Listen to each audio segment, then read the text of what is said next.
짧지만 깊이가 있는 역사 공부, 품격 있는 새로운 인문학, 신용환의 역공 지금부터 시작합니다.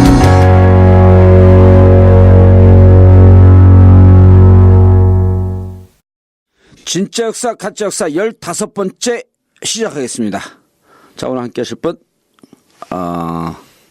무슨 심쌤이었지? 심쿵. 심쿵 심쌤. 내가 해놓고도 잊어먹어. 심쿵 심쌤. 안녕하세요. 심용환입니다. 예. 자, 그리고 역사학계 껄짝. 껄짝. 꼴짝은 뭐예요? 겉절이. 항상 꼰대꼰대 그러시구만. 꼰대 꼼너머. 최강욱 변호사. 예, 안녕하세요. 최강욱입니다. 예. 이게 총선 끝나고 확 늘었어요. 근데 이게 아주 좋은 현상이 빵 터지지 않고 점점 다운로드 수가 늘어나요. 그게 좋은 거거든. 빵 터지면 언젠간 빠져. 인생도 똑같은 거야. 한 방에 대박 빵 터뜨리잖아요. 언젠간 몰라게. 점진적으로 축적해 나가는. 책 샀다고 저한테 말씀하시는 분들이 많더라고. 역사전쟁 샀는데 이 예. 책은 언제 나오냐. 그걸 많이 그 말씀하시던데. 이 책도 좀 나갈 것 같더라고. 그 원고는 1차적으로 끝났고요. 예. 그래서 이제 편집팀하고 회의하면서 예. 지금 이제 편집 작업하면서 수정 작업하고 있는 과정 중입니다. 그리고 그 뭐 이게 예담이 될 수 있겠는데 별책 부록을 만들기로 했어요. 왜냐하면 가족들이 같이 듣는다는 얘기를 많이 해가지고 제가 또 원래 입시 강사잖아요. 예. 그래서 학생들을 위한 좀 이렇게 입시 대비서 이런 거를 오. 저는 이게 뒤에다 책 뒤에다 조금 넣으려고 그랬더니 이제 그 출판사 쪽에서 이렇게 별책 부록으로 이렇게 하는 그런 아이디어까지 나와서 좀 작업이 조금 더 길어지게. 네. 그럼 책이 2권이 된 거예요? 그러니까 우리 별책 메인 책 부록으로? 뒤에다가 선물로 사면 예. 이렇게 좀 얇은 책을 하나 그 자녀들이 입시 대비용으로 볼 수 있는 입시 책을 대비용. 껴주기로 하는 거죠. 그럼. 다이제스트가 그러면 개항에서부터 저 광무개혁까지 나오는 거예요? 네네. 그 시험 범위 전체를 수능 한국사나 내신이나 한국사 능력검정 시험 전체를 대비할 수 있는 별책 부록을 그쪽에서 하겠다고. 예. 그쪽에서 하겠다고. 네. 그 위즈덤 하우스. 그렇죠, 그렇죠. 제가 아이디어 한번 요거 어때요 하니까 너무 좋다고. 제가 좋네. 네네. 왜냐하면 우리 거는 들으면 흥미 유발과 내용도 다 아는데 이제 이게 정작 시험 보는 학생들 그쵸. 한테는 뭐가 필요한지 잘 모르거든. 네, 네. 그중에서 또 뽑아내면은 그걸 만약 별책 프로그램을 안 내면 다른 출판사에서 진짜 역사 가짜 역사 중 시험에 나오는 부분에 꼭 책을 또 낼 수 있어. 우리가 내야지. 근데 한국사 요점 정리 무슨 앱도 있고 그렇던데. 그거 모르세요? 그렇죠. 그거 앱도 있죠. 있고 뭐 많죠. 뭐 노트도 있고 한데 어쨌건 뭐 이거 들으시는 가족이 이제 이렇게 역사의식도 길리면서 또 이게 자녀들을 위한 자녀가 같이 듣는다는 얘기를 제가 듣고 한번 말씀을 드려본 건데 네. 출판사 쪽에서 아주 좋은 아이디어라고 그렇게 한다고 그러더라고요. 좋습니다. 우리 이번 진가역이 업데이트되는 게 5월 13일 네. 금요일입니다. 내일하고 모레 5월 14일 15일 안산 화랑유원지 대공연장 일대에서 세월호 엄마 아빠들하고 함께하는 행사가 있습니다. 아침 11시서부터 오후 5시까지인데요.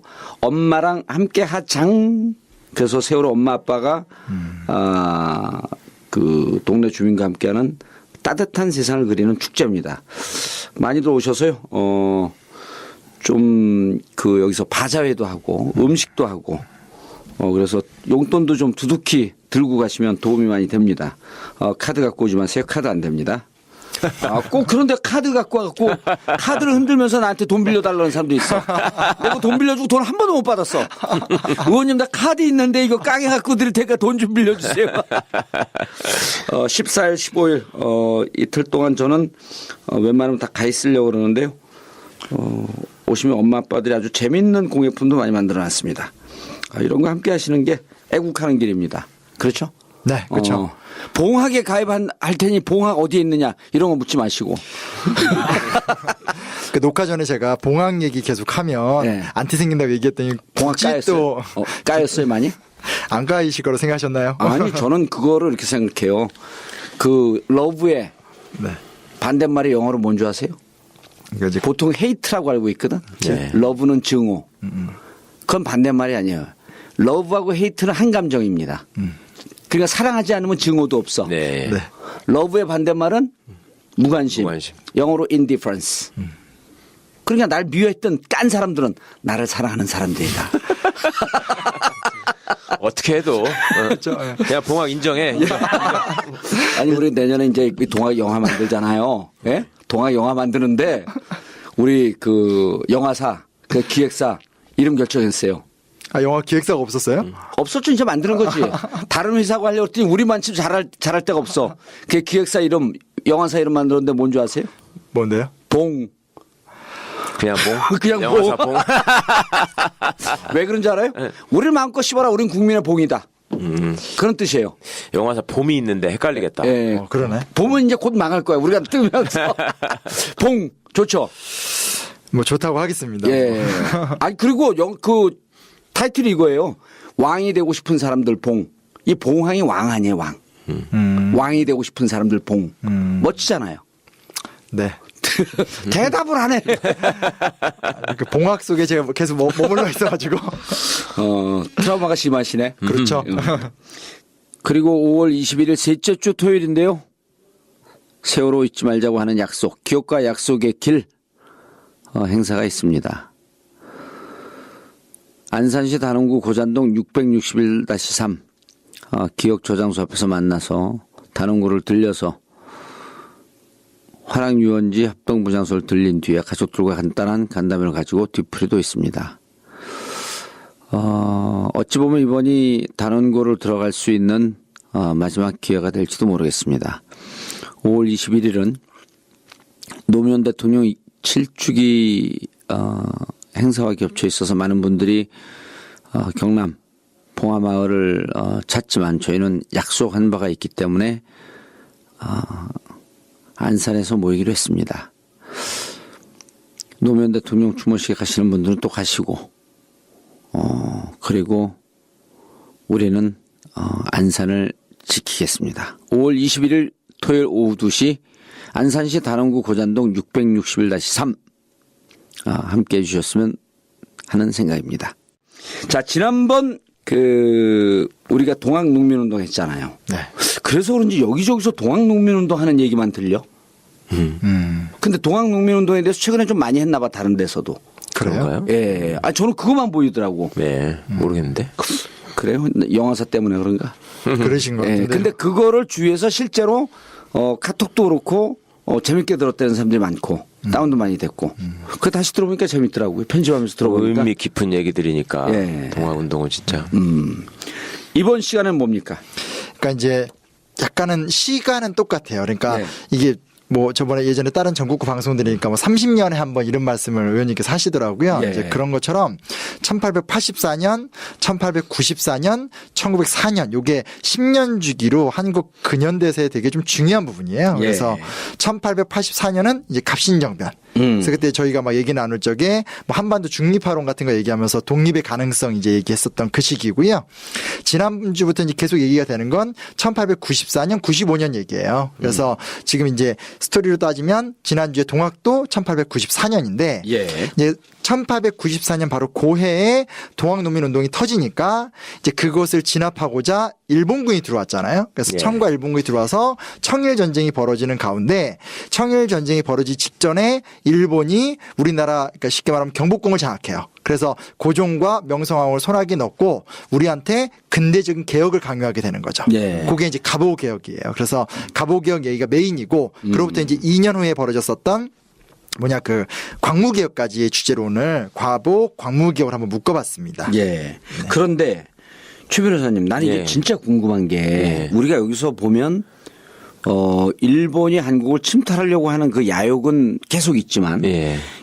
계속 근대화시킨 국가로 만들려고 노력을 하거든요. 네. 그건 왜 그래요? 한국을 근대화시키려고 예. 노력을 한다고요? 금방도 그 얘기를 했잖아요.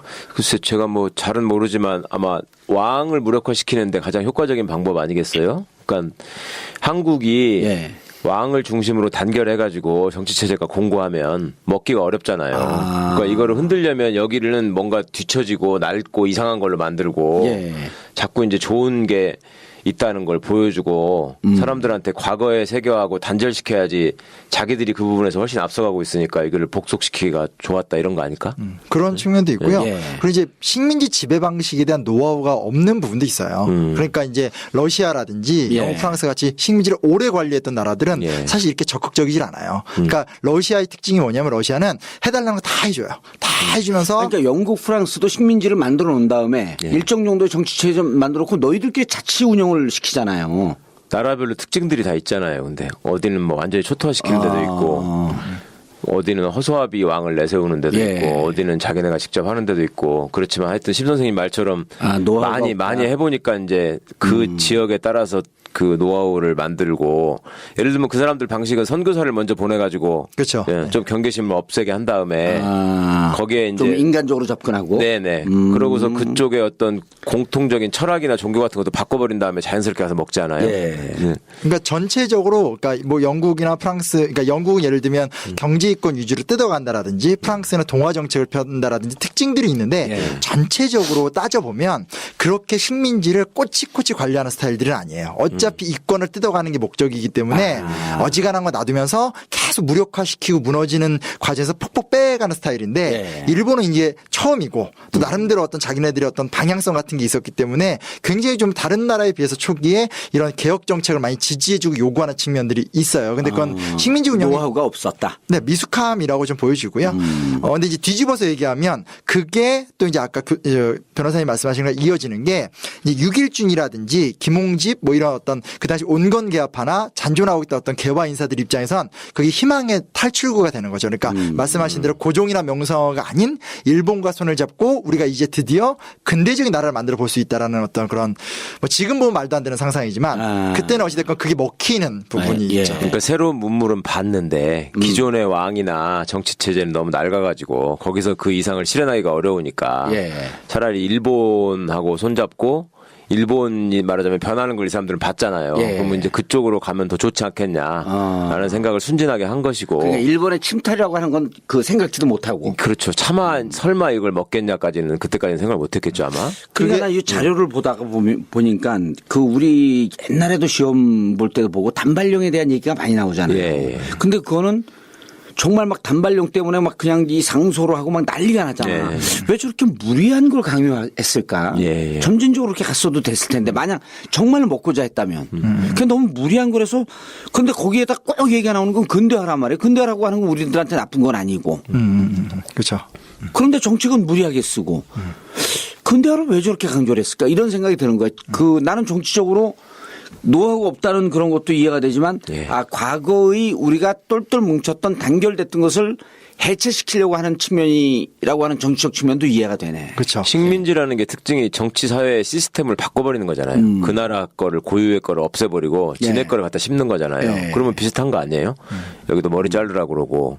네. 그러니까 베트남 같은 경우도 그 남베트남 유명한데 그 남베트남의 지배층들은 대부분 다 카톨릭 신자들이었대요. 예. 그러니까 기본적으로 이제 그 어떤 베트남 원래 불교 국가인데 민중과 연결이 되다기보단 그 프랑스와 연결된 그러니까 뭐라 해야 되나 그 민중과 유리된 지배층들이 좀 성격이 강했다고 그러니까 그런 부분들도 이어지는 부분이 좀 있지 않을까요? 그런 생각도 좀 들고.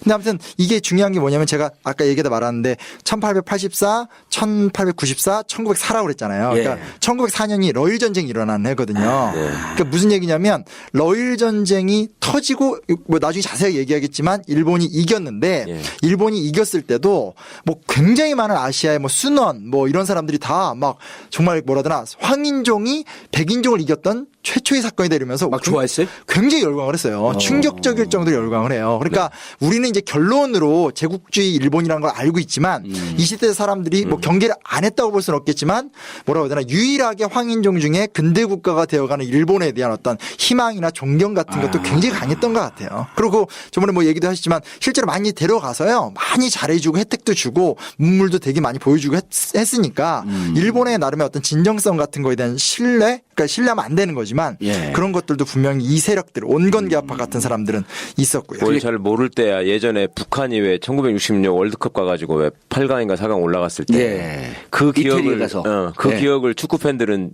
그 유럽의 축구 팬들이 지금까지 하는 사람들이 많잖아요. 아시아 축구 팬들도 마찬가지고 예.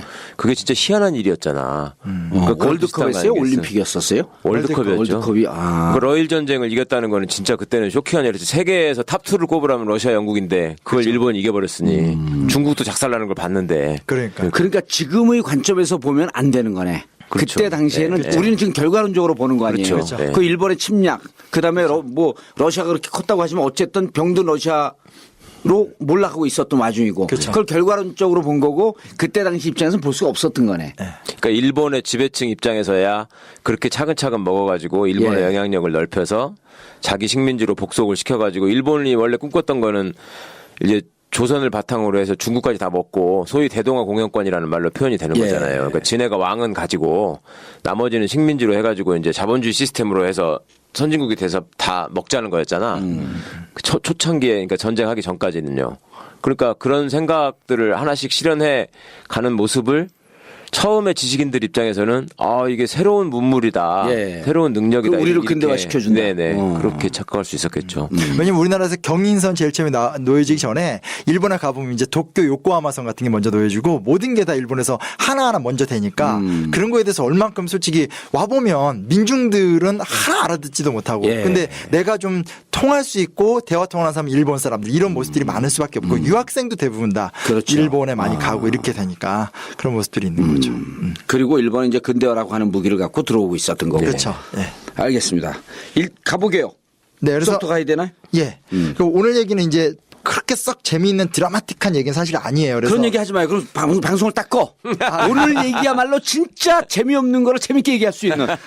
그 말을 하려고 그랬습니다. 예. 그래서 이거는 그렇기 때문에 여기서 들으면 굉장히 예. 재밌게 이 대화를 나눌 수 있겠다. 그러면 가보개혁, 광무개혁 이런 거 만화책으로도 나와도 안 봐 이건. 그냥 팟캐스트로 나오면 들을 수밖에 없어. 예, 그러니까요. 그래서 네. 왜냐면 그게 딱 꺼 일단. 네, 제가 아직 이렇게 부족하네요. 근데 아무튼 이게 그러니까 외울 것도 되게 많고 학생들 입장에서 스트레스 받는 건데 근데 그걸 하나하나 뜯어보고 생각해 보면 예. 진짜 이거는 하나하나 좀 따져볼 게 좀 많다라는 거예요. 예. 그래서 일단은 가보개혁에 그냥 3번 있었거든요. 그래서 1, 2차 가보개혁, 이제 해를 넘겨서 3차 가보개혁은 을미개혁이라 불러요. 예. 세 가지 사건에서 좀 그 어떤 권력의 흐름부터 먼저 얘기하고요. 그 다음 이제 개혁의 내용 같은 것들을 얘기를 해보고 하면 오늘 이야기는 좀 될 것 같아요. 예. 그래서 첫 번째는 이제 1차 가보개혁입니다. 그러니까 전제를 절대 까먹으면 안 되는 게 일본군이 들어와서 경복궁을 장악하고 고종과 명성황후를 손아귀에 넣은 상태예요.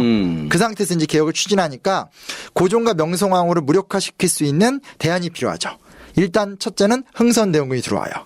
이게 이제 거의 흥선대원군의 비참한 말로 굉장히 추잡하다. 흥선대원군 욕하는 사람들이 항상 써먹는 얘기예요. 흥선대원군이 일본과 손을 잡나요? 섭정으로 들어오니까요. 그러니까 이건 진짜 왜냐면 평생 자주와 뭐 어떤 이런 거의 상징이었던 인물이었는데 예. 그분이 말년에 이제 노욕이죠, 노욕. 근데 갑자기 누가 떠오르는데 아무튼 노욕으로 이제 들어왔는데 사실 노욕하면 누가 떠오르는데? 김종인이요. 그분 노욕이라고 그런 방송 나간 지 얼마 안 됐는데 그걸 개인적으로 생각한 거 아니 방송을 듣고 판단하신 거예요? 개인적으로 생각했고요. 개인적으로? 제 나름대로 그거 했다가 욕 많이 먹었어요. 그래서 아무튼 왜? 비판하는 글 썼다가 저번에 얘기했잖아요. 편협해 보인다고. 그래서 제가 김종인 비판은 편협하고 문재인 비판하면은 훌륭해 보이나? 아니 야당을 비판하지 말라는 거지. 여당이나 비판하지. 왜 야당을 내부에다 총질하느냐. 이게 뭐 공산당이야?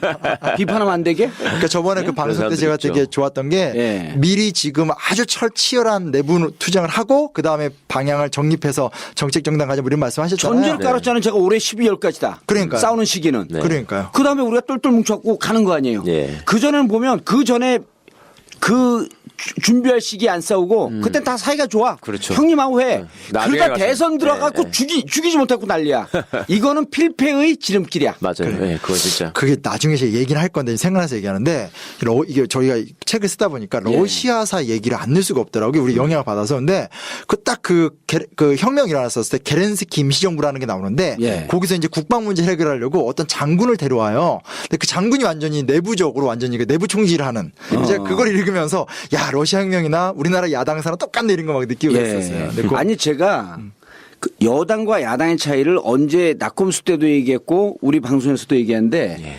요즘은 이제 그런 모습이 박근혜 대통령이 이제 섭정을 하면서 그런 게 많이 없어졌는데 여당은요. 총선이나 대선 1년 전까지는 무지하게 싸웁니다. 서로 말도 안 해. 예. 거긴 의원들끼리 형하고가 없어. 평소에 말 그대로 싸워요. 왜냐하면 이권 집단이니까. 예. 저놈이 나보다 조금 더 먹을 것 같으니까. 계속 싸우다가 그렇죠. 선거에 딱 들어가잖아요. 일치단결해. 합의를 다 보고. 딱 보고. 그때는 왜냐하면 우리가 여기서 싸우면 먹을 수 있는 떡고물을 놓칠 수 있다. 남한테 준다. 이런 거에 철저하게 훈련이 돼 있어요. 근데 야당은요. 선거 없을 땐 다 형님하고 어깨 동무하고 술 먹자 좋다 하다가 선거 딱 들어가면 그때부터 피박살나게 싸워. 그러지 말자는 거예요, 제 주장은. 예. 그래서 이거를 그냥 개인적 친소관계로 싸우는 게 아니고 사상 투쟁을 하려는 거예요. 그렇죠. 노선. 정책 투쟁을 하고 노선 투쟁을 하고 그래갖고 결정이 나면 예. 그 합의에 따라서 대선 1년 앞두고는 그때부터 싸우면 진짜 그때는 내부에 총질하는 거거든. 그때 그렇죠. 비판하면 되는 거지. 그렇죠. 지금은 싸울 시기예요. 그럼요. 예. 아, 지금 지지율 1등 한다 무슨 의미가 있어. 맞아요. 선거 임박해갖고 지지율 떨어지면 가는 거지. 그러니까 지금 싸워라. 싸울 시기는. 맞아요. 그리고 이 싸움의 저변은 정반 합의라고 하는 변칙법적 철학이 있다. 정이 있으면 반대를 하고 합의를 도출하는 게 12월까지. 아니, 하여튼 저도 뭐 그냥 누가 예. 싫어서 공격한 것도 아니고. 싫어서 한 거죠, 뭐 사실은. 아, 싫잖아 왜 공격해요? 그러니까 그 사람 행동이 마음에 안 드니까 이제 하는 건데. 그거 싫다 그러는 거예요. 아무튼 에이 진짜 뭐 말을 못해. 역사만 얘기해야지. 예. 노역이 생각나는데 김종인의 노역이 역사로 봐도 생각이 나고. 예. 근데 아무튼 흥선대원군이 이제 마지막 불꽃인데 이때는 세력도 아무것도 없고 그냥 그 나이도 너무 많이 들었고. 그러니까 제가 김종인을 얘기했지만 사실은 숱한 젊은 날에 한가닥했던 많은 정치인들이 말년에 망가지거나 타락하거나 이런 사람 많잖아요. 꼭 그렇죠. 정치인 아니더라도 뭐 김동길 교수나 김진홍 목사나 소위 말하는 사회의 어떤 리더자 그룹이었고 예. 건전한 목소리를 냈던 분들이 굉장히 말로가 씁쓸해지는 경우가 많잖아요. 그냥 그게 생각이 나더라고요. 전 이걸 보면서. 아, 뉴라이트로 간 사람들도 그런 사람들이 많잖아요. 학자 중에. 그렇죠. 예. 그러니까 한때 세상이 나를 주목하고 내 얘기가 먹어주고 그리고 막 양심적 지식인 말하자면 시대의 양심 막 이런 식으로 불리울 때가 있었는데 김지하. 예. 어느 날 세월이 흐르고 자기 생각도 뒤처지고 하다 보니까 스포트라이트를 못 받는단 말이지. 그거에서 오는 초조함이 보상 심리. 예. 연예인이나 정치인 이상으로 있는 사람들이 있는 것 같아요, 보면. 그러니까 왜 인기 팬덤에 올라가 있다가 한번 툭 떨어지면 되게 힘들다고 그러셨잖아요. 예. 근데 그게 그 사람들 입장에서는 더 절실한가 봐. 응? 잊혀진다는 게 네, 인간은 고통스러운 거죠. 그러게요. 어차피 군중 속에서 그 사람들과 관계 속에서 사는 건데 누가 우리 보통 사람들도 명절에 막 사람들이 찾아와서 인사하고 뭐 선물 갖고 오다가 어느 날 명절 때 발톱이 뚝 끊어지면. 끊어져 봐요. 네. 얼마나 공허하겠어. 근데 자기가 위대하다고 하는 사람들은 그런 공허함이 더 크겠지. 그렇다. 예. 그렇죠. 예. 흥선 대원군 인간적으로 봐줘야 되는 거야. 근데 아무튼 뭐 사실은 이렇게 얘기는 하는데 네. 역사에는 그렇게 의미는 있지 않고 근데 워낙 우리나라 사람들이 인물로 따지는 거 좋아하니까 이거 갖고 대원 거 갖고 많이 뭐라 그러는데 사실은 뭐 별 내용은 없어요. 그냥 근데 이제 여기서 사실은 1차 갑오개혁에서 엄청 중요한 게 있어요. 뭐가 있냐면 군국 기무처라는 기구가 만들어지는데 이게 우리나라의 그러니까 최초의 의회에 준하는 기구예요. 그러니까 진정한 의미의 국회는 아니지만 그래도 좀 엉성하게나마 신하들이 의결을 하고 이런 기구가 처음으로 만들어져요. 예. 그게 좀 상당히 좀 의미 있게 입헌사 같은 거 하면 꼭 나오는 얘기거든요. 그래서 나오지만 뭐 회의도 공개로 진행하고 방청도 허용하고 총리 대신하는데 권한도 되게 많이 주고 토론을 한 다음에 다수결로 정하고 되게 재밌는 게 의결 결과를 임금에게 지시한다고 말이 나와요. 그러니까 회의의 결과가 나오면 국왕도 이걸 따라야 되는 구조. 아, 임금에게 지시라는 거예요? 네, 임금에게 지시한다라는 명문이 나와요. 그 정도로 군국기무처가 이제 나름대로 온건개혁파들이 여기를 굉장히 많이 주도하게 되는데 그들에 의해서 좀 우리나라 최초의 불완전하지만 국회 같은 게 만들어졌다. 이런 게 좀 의미를 갖고 있는 거죠. 난 요 기무처에서 지난번에 최 변이 얘기했던 기무사. 여기서 기무사를 뺐다는 게 진짜 경악할 일이야. 그러니까요. 그리고 대단한 놈들이야. 네. 진짜 멋진 놈들이야. 어떻게 여기서 기무사를 빼낼 수 아무 있어? 상관없는. 그러니까 최고 기관이고 군국기무처가 당시에 그렇잖아요. 최고 의결기관이잖아. 그리고 군국의 군자가 또 군대 그 군자예요. 그러니까 이놈들이 교묘하게 이걸 갖다 먹은 거야. 군 기무사네. 그렇죠. 아 이게 그럼 군 기무사가 된 거예요? 이게 군 기무사가 됐다고 지난번에 얘기했잖아. 실질적으로 그 기무사 만들면서 저번에는 이 내용이 나온다는 거 아니에요. 통일기무함을 얘기하셨죠. 그러니까 기무라는 말을 초기에 많이 나와요. 그러니까 그거를 이제 원래 전혀 목적과 상관없이 막 빼다 그쪽에서 이제 썼다. 그러니까 역사에 많이 나오네 기무가. 그러니까 안 쓰는 말이잖아요. 지금은 예. 전혀 안 쓰는 말인데 그렇게 그러니까 스스로 이제 이게 군 조직이 아니라 권력기관이 되고 싶어 한다는 걸 막 물씬물씬 보여주는 거지. 그러니까요. 예. 근데 이제 안타깝게도 2차 가보개혁을 가면서 이게 망가지기 시작해요. 그러니까 참 이 정치 질서라는 게 일반 국민의 눈에 보이지 않지만 그 시스템이 좀 잘 갖춰져 가는 게 되게 중요한 문제인 것 같은데 2차 가보개혁 때가 되면 드디어 일본의 망명에 있던 박영효가 와요. 박영효가 오고 그를 후원하는 뭐 사이온지 김모치라든지 또 이제 어떤 일본의 공사 이노우에 같은 사람들이 들어와서 내정 가섭을 하죠. 예, 박영효가 갑신정변 때 일본으로 망명을 했던. 그렇죠. 그렇죠. 그래서 저게 3.1천하. 시험 공부할 때는 헷갈린다니까. 박영효가 갑신정변 때도 나오고 가보개혁 때도 나오니까 그리고 내용들이 다 개혁하는 거잖아요. 예. 그러니까 저거 외우다 보면은 또 개혁들이 이제 저 시기에는 이래저래 많기 때문에 예. 그 동학 농민 전쟁 과정에서 농민군이 요구했던 것들이 있고 그때 좀 약간 받아주는 것도 있고 이렇게 가보개혁은 또 온건개혁파가 주도하는 거고 그다음에 광무개혁 가면 또 황제가 주도하는 거고 네네. 이게 막 헷갈리는데 헷갈리겠다. 저는 그때 이제 60갑자의 순서를 알면은 사실은 이게 갑신정변이 가보개혁보다 예. 훨씬 10년 앞이다라는 걸 아는데 예. 요새는 그걸 잘 모르잖아요. 예. 갑자울축 뭐 병인정변 이걸 누가 외워. 그러니까 저는 그때 그렇게 외웠거든. 갑신정변하고 가보개혁은 시옷이 이응보다 앞이니까 가나다라로 하면 그러니까 갑신정변이 더 앞에 거고 10년 전이다. 공부 잘하는 사람들은 방법이 그거밖에 그러니까 그 방법도 다양한데 어떤 놈이 댓글로나 댓글을 자주 안 보는데 이걸 갖고 싶대. 본인은 공부 못해서 외대 갔다. 이거 갖고 자기는 너무 기분 나쁘다. 그 외대 출신이야. 제가 옛날에 무슨 교육 칼럼 쓰다가 예. 대학들을 막 하면서 얘기했던 적이 있거든요. 예. 댓글이 그 대학에서 그러니까 좀 좋게 쓴 대학이면 그 대학에서 돈 받았냐, 깎았으면 그 대학가 원하느냐. 그러니까 사실은 그 뭐라더라. 그러니까 그때 이제 입시에 대한 충격이 다들 있으니까 그렇죠. 그걸 객관적으로 보질 않더라고요. 그 그 상황 트라우마니까. 자체를 객관적으로 보질 않아요. 아니 나는 고등학교 때 공부를 못했고 여기 건너뛰어의 말을 네. 그리고 삼수하면서 하루에 2시간 3시간 자면서 이 장이 고장날 정도로 공부를 해요. 네. 그래 고등학교 때 3년 동안 안 한 공부를 1년 만에 확 반가해갖고 그 실력으로 끌어올려서. 외대를 간 거거든. 근데 이거를 하게 되면 그냥 내 자랑하는 것 같잖아. 공부 못했음에도 불구하고 반성하고 공부하면 언제든지 대학을 갈 수 있다 이 얘기를 한 거거든.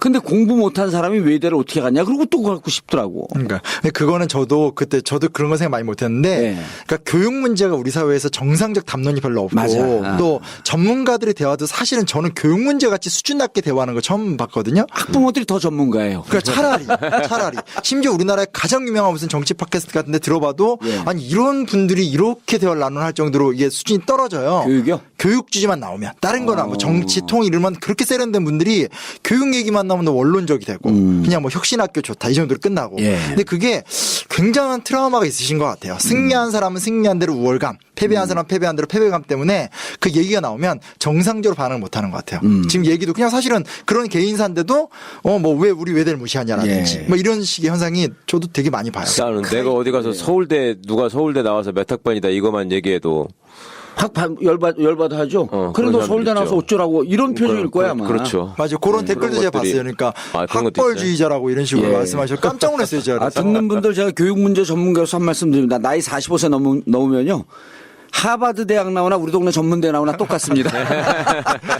동감합니다. 동감하잖아. 필요가 없어 그게 진짜 그 사는데. 트라우마를 빨리 벗어나야 되는데 예. 정말 이게 그러니까요. 서울대 없앤다고 해결될 문제도 아니고 참 예. 큰일이야 이거. 하여튼 근데 이제 그 다시 얘기 돌아오면 예. 2차 가보개혁 당시인데요. 박영효가 이때까지 그래도 괜찮아요. 괜찮아요. 이때까지는 일본은 이용해도 괜찮겠다라고 생각을 했는데 예. 막상 데려오니까 아직까지는 되게 열망이 강한. 예. 이러다 보니까 이제 막 좌충우돌 하다가 결국 이제 박영효도 다시 쫓겨나게 되는. 그래서 사실은 뭐라 하더나 결국은 이제 일본한테 의지해서 개혁을 한다는 게. 되는데 예. 계속 이 미련을 못 버리는 것 같아요. 그런 뭐 그밖에 키가 없어서 그런가. 아무튼 이때를 보고 있으면 개혁의 내용보다도 개혁의 주체인 정치 구조가 너무 불안정한 거죠.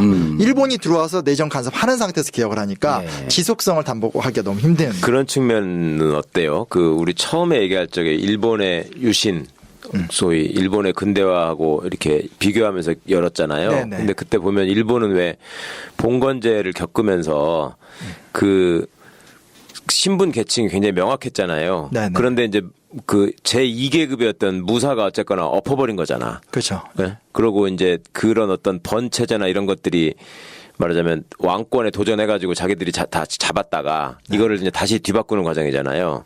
그렇다 보니까 그 소위 아래로부터의 개혁이라고 하는 것이 그러니까 이제 프랑스 혁명 이후에도 왜 새로운 계급이 등장해가지고 새로운 사회 질서를 만들고 그런 것처럼 그런 식의 모습이 어느 정도 있었는데 우리는 이제 계속 양반층 안에서 말하자면 위정척사파가 있고 개화파가 있고 뭐 주도를 해보려고 그러고 이런 게 있는 거잖아요.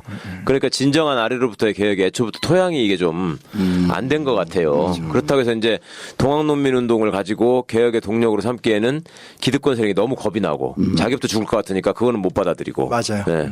민중의 열망들을 계속 끌고 있는데 이거를 수용할 만한 사람 말하자면 새로운 지식인 집단이 없었던 거지.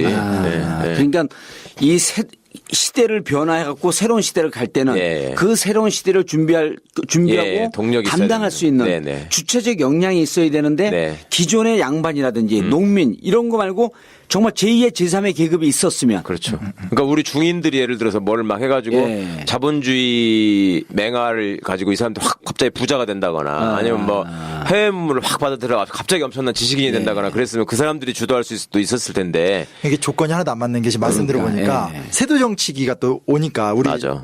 전에 60년 정도 세도 정치기가 있으니까 그때는 또 소수 가문이 모든 부를 독점하니까 중인들 그렇죠. 쉽게 말하면 시민 계급이 성장을 못한 거고 지난번에 일본 개혁할 때 보면 이 개혁을 담당한 세력들이 오랜 기간 동안 예. 뭐 그 100여 년 기간 동안 이걸 축적해 나가는 쌓아가다. 과정들이 있었단 네. 말이에요. 네. 그리고 네. 그게 하나의 사회 중심 세력으로 변화하려고 할 때 새로운 시대를 받아들였던 거거든. 예. 근데 우리 보면 그런 게 전혀 없더라고. 네, 네. 요즘도 좀 위기 아닌가요? 제가 뭐 이것 때문에 좀 알려져서 이곳저곳 강의하러 다니는데 네.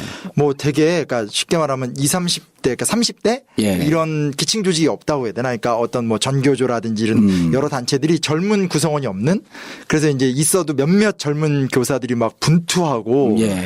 이런 문제가 좀 만연한 것 같아요. 대학생들의 어떤 활동성도 떨어지고 그래서 저는 그 생각을 했었어요. 그러니까 참여정부의 개혁이 실패한 이유를 여러 가지를 얘기하지만 그 중에 하나가 과거의 틀에 너무 좀 집착했다라는 생각을 저는 늘 했었거든요. 그러니까 제가 봉도사님한테 가끔씩 사석에서 말씀을 드렸지만 예를 들어서 검찰총장을 시킨다. 예. 그러면 진짜 새 시대를 알리는 개혁적인 인물을 시킬 수 있는 것인데 그거를 굳이 검사장 출신에서 골라가지고 시켜야 된다는 생각을 하고. 그러니까 기존의 기득권이나 네, 혹은 네. 기존의 보수 세력의 네. 한 축을 담당했던 사람들을 네. 그중에 좀 낫다 그러면서 끄집어내는. 네네. 그러니까 그래야지 말하자면 안정적으로 개혁이 될 것처럼 착각한 측면인데 그 사람들은 네. 사실은 이렇게 보다가 아 정치 권력이 어떤 권력을 휘둘러 가지고 우리를 제압하려고 하는 게 아니라 예. 우리를 설득하려고 한다는 걸 느끼는 순간 지 애초에 고향으로 돌아가가지고 그냥 기득권을 그렇죠. 대변하는 예. 사람이 돼버렸잖아요. 예. 뭐든지. 그러니까 여기도 보면은 우리 시대에도 보면 그 세도 정치 말씀하시니까 생각이 났는데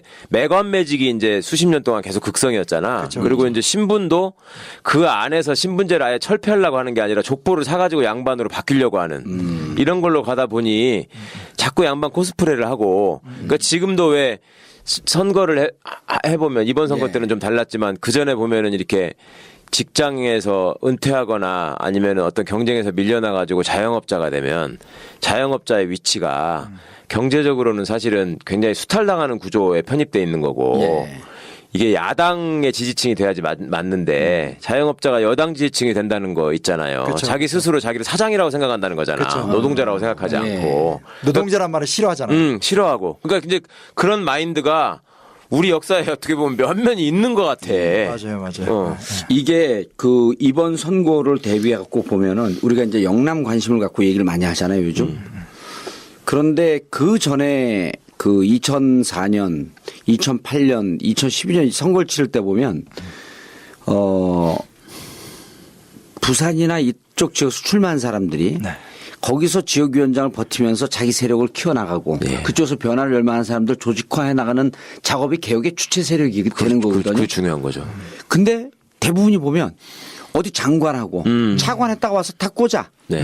떨어지면 없어져. 그렇죠. 그게 위로부터 상층부에 있는 사람들이 몇몇이 모여서 개혁을 하려고 그러는 거거든요. 그렇죠. 그럼 내가 나눠 먹게 하면서. 이번에 최윤호라든지 네네. 전재수라든지 네네.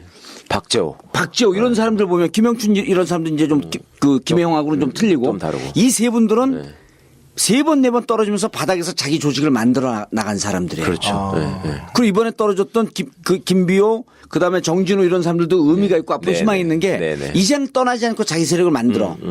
근데 지역이 좋아지니까 이제 또 대학 교수 이 검판사 출신 그다음에 무슨 기업인 출신 이런 사람들이 갖고 그 지역을 넘실거리거든요. 이런 사람들이 중심이 돼갖고 당연히 이런 사람들이 스펙이 좋다고 해갖고 이런 사람들 공천하면 그 지역의 개혁의 주체 세력을 못 만듭니다. 그렇죠. 예. 그러니까 우리 지난번 동학 얘기할 때 예. 새해가 딱 되니까 막 들어오는 오잖아요. 거잖아요. 예. 딱 그거를 컨트롤하는 게 중요한 똑같은 그래서 문제인 것 같아요. 이거를 그 부산이나 영남 지역을 당의 지도부가 잘 봐야 되는데 모르거든 이 사람들이 정치 공학이든 정치의 근본적인 사상을 모르기 때문에 이 사람들이 이걸 알기 위해서는 전국과 진가역을 들어야 되는 거예요. 아니 그리고 봉도사님 주장도 그 맥락에서 굉장히 중요한 부분이라고 저는 생각했어요. 그러니까 지금 치열히 싸우고 대선 전에는 제발 싸우지 말고 예. 하나로 합쳐서 가자. 그러니까 그게 사실은 그 전에 싸웠던 이유가 예. 지금 말씀처럼 지역에서 어떤 기반을 단단히 다져서 개혁의 세력들이 주체들이 일정한 어떤 힘을 모아가지고 올라온 게 아니라 과거 명망가 중심이었잖아요. 우리 운동할 때도. 그렇죠. 그러면 이제 그런 사람들이 있으니까 자꾸 뭐 계보 얘기가 나오고 그렇다 보면 다들 한 대가리씩 하는 사람들이 거기서 갈라먹게 하고 나눠먹게 하고 이게 결국 그런 게 개파 싸움으로 드러나는 거고. 예. 그러다가 한쪽이 먹으면 한쪽이 씹어대고 이런 거였는데 그럼요. 지금 이번 선거를 통해서 정말로 밑바닥에 지지를 받아가지고 올라온 분들이 그런 걸 좀 깨줬으면 좋겠어요, 진짜로. 아니 올 12월까지 치열하게 싸우고 지금 그 김종인 주위에 있는 이른바 김종인 사단이라고 하는 사람들이 예. 지금 초선들한테 뭘 하냐면 입담을 내는 거거든요. 지금 입 다물고 있으면 대선 들어와서 싸워요. 그러니까. 올 12월까지 치열하게 싸우고 치열하게 그 사상 투쟁하고 이념 투쟁하고 정책 투쟁하자라고 주장한 거 저밖에 없어. 내 깔때에 들이대는 게 아니고 이건 실제로 싸워줘야 되거든 지금은. 예. 예를 들었고 그리고 아까 영남 얘기했는데 김비호 지역이에요. 장관 출신했던 사람 누구 하나 박아봐. 지역에서 동의하겠냐고. 그게 개혁의 세력 주체 세력이 만들어지겠냐고. 그러니까 정치는 이제는 그리고 이제 민주당 보면서 맨날 우리가 그 지적하는 게 뭐냐면 개혁의 주체 세력을 만드는 과정에서 또 하나는 뭐냐면 싱크탱크도 없어요. 예. 근데 보수 진영은 기업들하고 손을 잡으면서 끊임없이 자기들 이념을 만들어 오고 사상을 만들려고 하는 전략을 짜고. 싱크탱크 전략을 짜고 이거를 준비해 나가야 되거든. 그렇죠. 이게 준비 없이 느닷없이 분위기 좋아지니까 야 우리 뭐야 그때 또 머리 맞대면은 서로 자기 주장만 하면서 맨날 싸워요. 싱크탱크 만들고 개혁의 주체 세력을 만들려고 하는 것이 바로 가보 개혁 실패로부터 우리에게 주는 교훈이다. 맞아요. 정말 맞는 게 예. 프랑스 혁명 같은 거 보더라도 누가 정파를 잡느냐를 떠나서 밑에 클럽 같은 게 엄청 많더라고요. 코르딜리에 클럽 무슨 예. 클럽에서 거기서 계속 토론하고 투쟁하고 그러다가 그리고 이제 파리 민병대, 그러니까 예. 파리의 민중들의 조직 이게 다 부서지는 순간 프랑스 혁명이 딱 끝나더라고요. 러시아 혁명도 그 당시 이제 중심이 있던 의회 말고 예. 이제 소비에트라는 어떤 민중과 군인 기초의 별도의 조직들 예. 이런 게 있으면 그 조직이 계속 정권의 요구를 막 하더라고요. 그래서 결국은 정권을 컨트롤하고. 맞죠. 파리 같은 얘기했으니까 파리의 살롱은 그냥 술 마시는 곳이 아니에요. 예. 의사소통과 사상 투쟁을 하는 곳 아니야. 그렇죠, 그렇죠. 예, 예. 근데 우리는 그 삼겹살집이란 말이야. 그러니까 해줘야 지금 되거든요. 싸우라는 게 어디 가서 인신공격하고 서로 비방하고 이렇게 싸우라는 말이 아니라 예. 당 내에서 치열하게 토론을 하자는 얘기잖아요. 예. 그러니까 총선 결과도 그렇죠. 제대로 분석을 하고 민심을 또 어떻게 안을 건지도 분석을 하고 그렇게 당 내에서 싸우고 또 당원들을 상대로 설득하고 그래야 되는 게지 뭐 언론을 상대로 한마디씩 삐죽삐죽 해가지고 내 밥그릇 챙기려고 하는 거는 그거는 제대로 된 싸움도 아니고. 예. 근데 전 그런 그거 짓거리 한 발 하지 더 말아요. 들어가서 예. 그 싸울 때는 인신공격도 하라는 얘기예요. 뭐 진짜 잘못하는 경우에야 당연히 예. 인신공격 아니 인신공격을 언론을 통해서 하면 기분 나쁜데 막상 만나잖아요. 그럼 인신공격도 못해. 인신공격을 하다 보면 그것도 승화된다는 거야. 그럼 내가 예를 들어 김종 계속 싶잖아요. 난 답답한 사람들이 보좌관들 보고 할 거거든. 그럼 전화해갖고 정보좀 좀 만나자. 왜 날 도대체 공격하냐. 안철수한테 계속 그런 거 아니에요. 내가 당신 공격하니까 나 만나라. 전화 하나도 안 오는 거야. 그 인신 공격도 사실 어찌 보면 중요한 사상 투쟁이에요. 그렇죠. 그 김종인 잘못됐다, 노역이다. 이 얘기는 아는 사람 심영환 선생님 했잖아. 우린 안 하고. 네. 박수를 보내고 싶은 거야. 네. 칭찬하는 건 심영환. 이걸 받아야 돼, 막. 자, 그래도 더 중요한 건 광고는 꼭 듣고 넘어가겠습니다. 계속하시죠. 예, 어떤 이상한 거 받았고요. 노역의 박수를 받았어. 네. 하여튼 이제 그러다 이제 하여튼 1차, 2차는 그런 식으로 예. 이제 특정 누가 세력을 주도하다가 3차 가보기역이 상황이 조금 복잡해져요. 그게 뭐냐면 그러니까 이제 이 시기 때 일본이 우리나라 내정 간섭을 하면서 청일 전쟁을 했거든요. 그 전쟁을 막 해서 이겨요. 그냥 완파를 시켜버려요. 근데 문제 뭐냐면 그런 다음에 타이완하고 한반도하고 랴오뚱반도 일대를 딱 장악을 하려고 하는데 러시아가 딱 껴드는 거예요. 그래서 뭐 니들이 뭐냐? 근데 혼자 껴든 게 아니라 이제 프랑스, 독일을 끌어들여서 세계 2, 3, 4가 같이 나오는 거죠. 그래서 이제 삼국 간섭이라고 하는데 그러면서 일본을 이제 밀어내기 시작하니까 일본 입장에 너무 억울하잖아요. 예. 그 지네가 먹을 건데 일본이 끼어가지고 먹게 생겼으니까 지금 그러는 거잖아. 예, 딱 그런 상황이 돼요. 그래서 이런 상황 속에서 이제 우리나라의 고종이나 명성황후는 청이 망했는데 야 대안이다 네. 라고 하면서 러시아에 확 붙게 되는 거고 예, 그러면서 이제 그런 상황이 되고 그러니까 이제 반대편에서 일본 입장에선 다른 거 다 잃어도 조선에 대한 이권은 잃으면 안 되겠다라고 해서 예. 공사를 미우라라는 공사를 파견을 해요. 그래서 미우라가 와서 가만히 보니까 누가 러시아에 붙어서 저렇게 좌지우지하는가? 그건 명성황후밖에 없다. 예. 해서 그 유명한 이제 여우사냥 작전, 예. 명성황후를 시해하는 을미사변이 딱 일어나게 되는 거죠. 야, 을미사변을 진짜 이제 제대로 이해할 수가 있었네. 네. 그냥 그걸 국모가 이렇게 죽었다 이렇게 기억하는 것보다는 그러니까요. 맥락을 좀 기억하는 게 중요한 거 같아요. 세력 간의 충돌, 역학관계 속에서. 네네. 그리고 생각해 보세요. 경복궁 가보셨겠지만 굉장히 크잖아요. 예. 경복궁 아니라 다른 궁도 궁이 큰데 어느 침전에 어디서 여왕 왕비가 자는지를 어떻게 알아요? 뭘 의미하는 거냐면 우리는 그냥 되게 쉽게 생각하는데 이 사람들이 군대도 아니고요. 칼하고 총포 들고 한 20여 명이 넘어온 거거든요. 낭인들이 와서 그랬다 그랬죠. 낭인들이 와서. 네. 그러니까 이제 근데 와서 정확하게 알아내서 죽인 거잖아요. 그게 무슨 얘기냐면 왕의 말을 궁궐의 경비들도 안 듣는 거예요. 그래서 이미 2주 전부터 뭐가 이상하다는 거예요. 궁궐 앞에서 계속 이렇게 막 이게 순번표들이 안 가고 사람이 계속 바뀌고 뭔가 배치가 바뀌고 그래서 그 위기의식을 느끼고 있었는데 그날 밤에 결국은 와가지고 무참하게 살해를 하게 된 거죠. 그 정도로 국왕의 통치력이 없었던. 그럼 일본 미우라 대신에 뿌락치들도 있었다는 거예요, 궁궐 안에? 아니 많았죠. 그 미우라가 심었다는 거죠. 다 와서 계획적으로 이 사람이 준비를 하고. 그러니까 이제 미우라는 나름 뛰어난 외교관이었다는 거잖아. 일본에서도 쳐주는. 아주 정치 공학이 뛰어난 그렇죠. 사람이었네. 그러니까 이놈은 국제정세상으로 지금 일본의 이익을 극대화해야 되는데 자꾸 이제 민비가 러시아 쪽으로 붙으니까 예.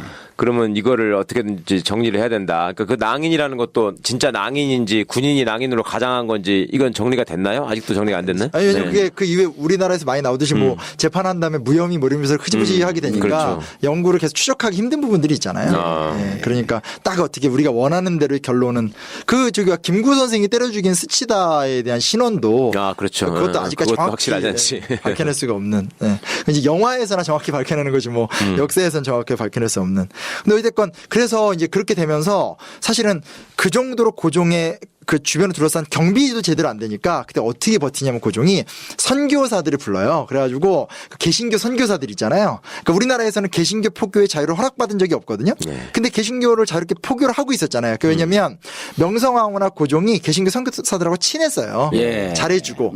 그 친하니까 선교사들이 이제 자기들 미국인이니까 라이플총 갖고 오고 자기는 이제 요즘 말하면 스팸 같은 거니까 미국에서 갖고 온 통조림 같은 거 혹은 선교사들이 직접 요리한 요리 같은 거 그런 거 갖고 와서 그거 먹으면서 막 혼자 버티고 이럴 정도로 고종의 처지가 진짜 궁색해지게 되는 상황이 되죠.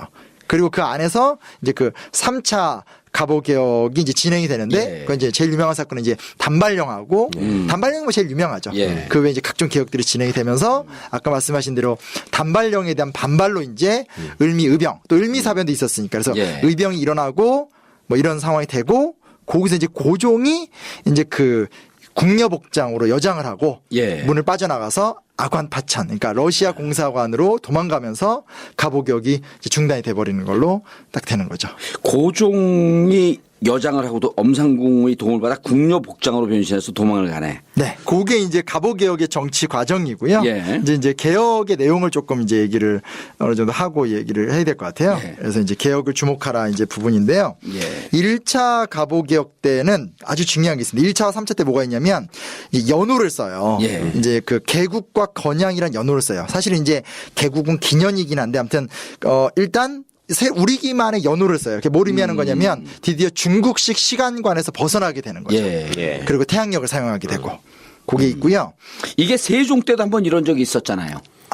그때는 이제 독자적인 달력을 만드는 독자적인 달력 과학의 발전으로 예. 독자적인 달력을 만드는 거를 성공을 했다는 것이고 그게 이제 그때 잠깐 말씀드렸지만 이 동양적인 질서에서 그 천자한테 왕이 가서 달력을 받아오는 게 그 사람한테 정통성을 부여받는 뭐 이런 게 있었대요. 예. 그러니까 이제 그 나라의 그 달력을 쭉 쓰는 건데 예. 그게 이제 잘 안 맞을 거 아니에요. 그렇죠. 정확히는 안 맞을 예. 거 아니에요. 중국 기준으로 천문을 봐가지고 달력을 만든 거니까. 그러니까 이제 세종이 달력을 만들었다는 건데 그 뒤로는 또 흐지부지 돼가지고 또 명나라 달력 계속 쓰고 그랬으니까.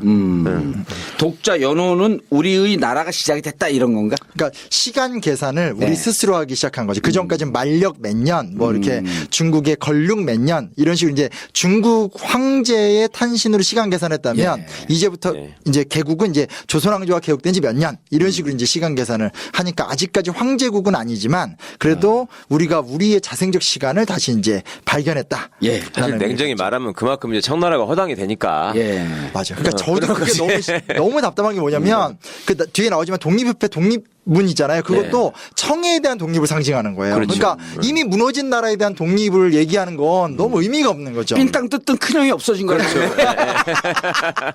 간단한 거야. 예. 빅튼 놈이 없어지니까 이제. 이제 내가 내 맘대로 주고 하겠자고. 짱이세요 진짜. 난 저런 거 못하겠어.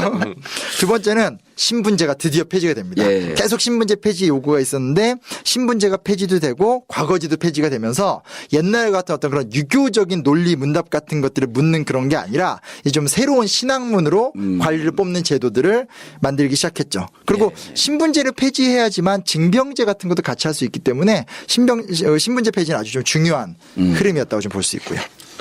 그 다음에 이제 세 번째는 이게 좀 얘기가 좀 중요한데 조세 합리화 정책을 시도해요. 그러니까 이제 세금을 거둘 때 제발 좀 합리적으로 거둬라. 그러니까 예. 얘기를 좀 들어보시면 갑신정변하고 동학에서 나왔던 얘기가 다 나와요. 반영이 된 거예요. 그래서 이제 어쨌든 개혁의 흐름은 내용은 좀 있었던 거네. 전혀 없진 않았네. 그러니까 그럼요, 예. 그러니까 우리 역사를 함부로 무조건 보면 안 되는 게 비록 부족하고 나약하고 부러지긴 해도 그런 어떤 작은 간절한 움직임들이 이렇게 몇몇 힘을 준 거죠. 예.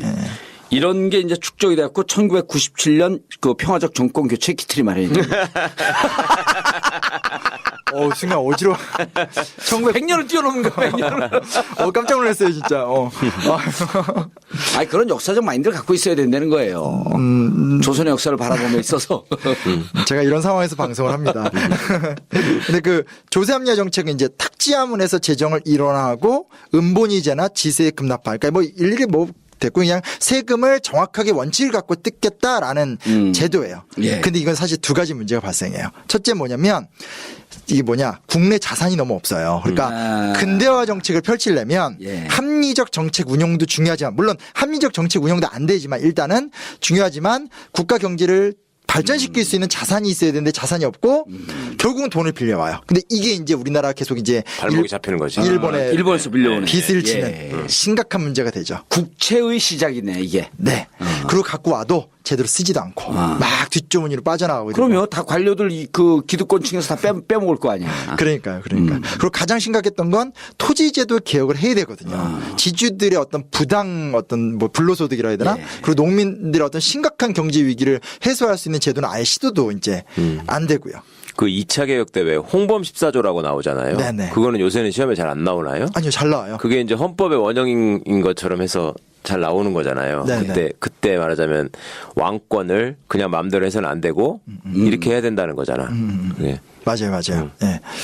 그리고 마지막은 이제 네 번째는 이게 이제 국내부 신설인데 이게 이제 그 홍범 씨가 방금 얘기한 거랑 이어지는데 1차 가보개혁, 2차 가보개혁에서 계속 얘기하는 게 뭐냐면 왕실 사무와 정부 사무 좀 분리하자는 거야. 제발 좀.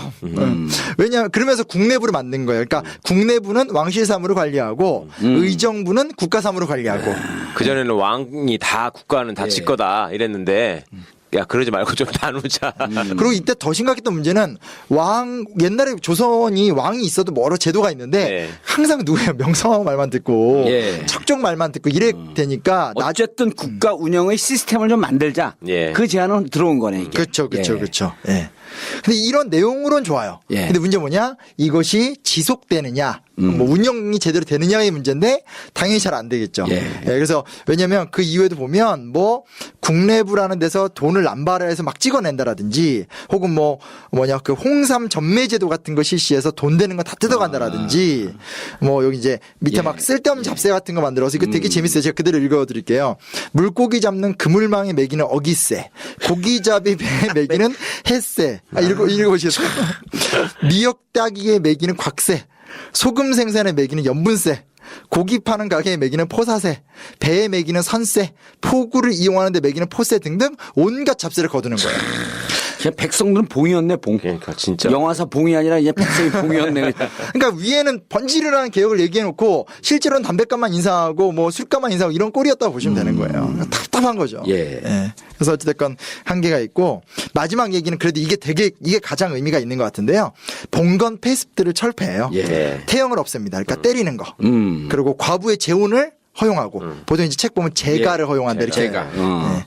조혼을 금지하는 거 예. 어린 때 일찍 결혼하는 거 막 12살 14살 이거 올려주고요.